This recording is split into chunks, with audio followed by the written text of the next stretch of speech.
usually find is people are pretty normal, but we're just, a lot of people have been caught up in this battle, and it's like a reaction to the reaction to the reaction. Yep. Where you go from like, okay, it was the mainstream media, then it was like independent media, and then I find that like and I'm in independent media, and so I understand the temptation as much as anybody to like dunk on mainstream media, because it's like, it's easy, it's like great, it's like you get right, and they are wrong so often.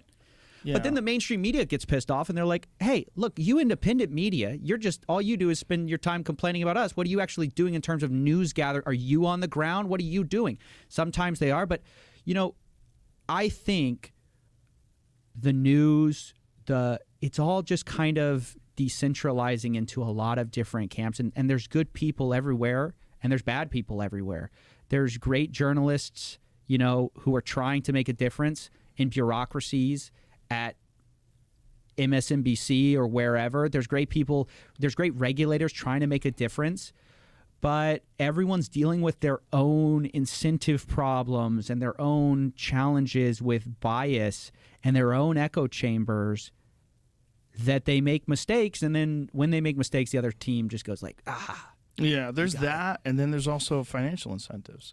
Yeah. It's financial incentives that... Huge problem. Yeah, I mean, when you get motivated by whoever is your sponsor, whoever is the advertising revenue provider for whatever show you have, and that becomes a gigantic issue. When you see a mandate that gets pushed through, and when you see people clearly moving in lockstep all together, like a coordinated effort to discredit someone or to go after some topic, or to give a very biased and distorted version of something that clearly benefits the advertisers, it gets very sketchy.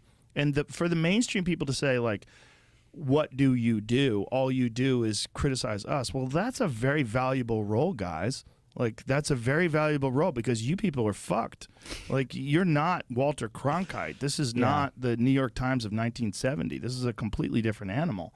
And it's an ideologically captured animal. And then you have mainstream television, which is almost bullshit. It's almost like you could just say CNN is bullshit. Fox News is bullshit.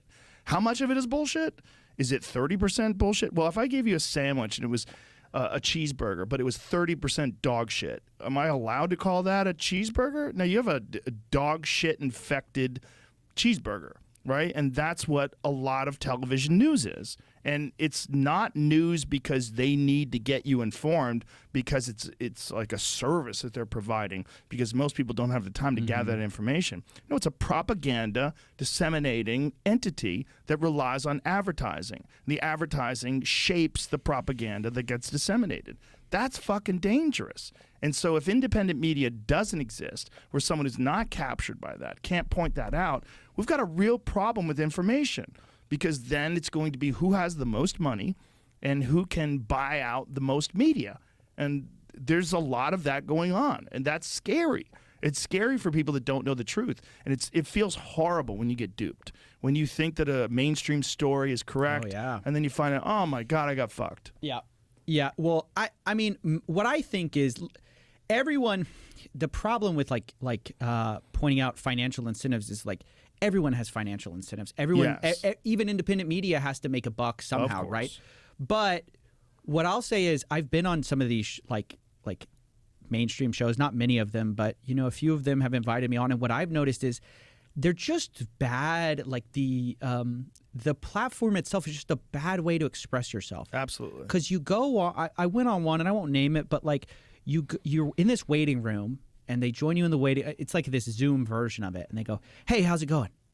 I'm good. Okay, we're on in 5," and then they ask you like this 3-second question, and then they cut you off within you give this sound, and you're aware okay, it's live, but it's actually not live. Like, they're going to release it later. So I'm like, why can't I really think about my answer? But it's given with this perspective, okay, you have this 30-second answer, and then they respond, and then before you can even respond, they cut to a new segment. And so I'm like, you can't even get into the meat or nuance of the argument. It's the format literally constrains your ability to tell the truth, the whole truth.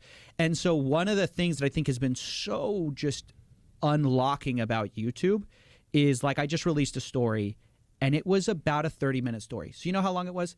It was 30 minutes. When I have a 10-minute story, it's a 10-minute story. When I have a 50-minute story, that is such an underrated like just format shift to where you are able to tell the truth in the size that it is. Yes. And I think that's the problem now is, or with the problem with mainstream media that's like, it's a challenge is they're stuck in an old format.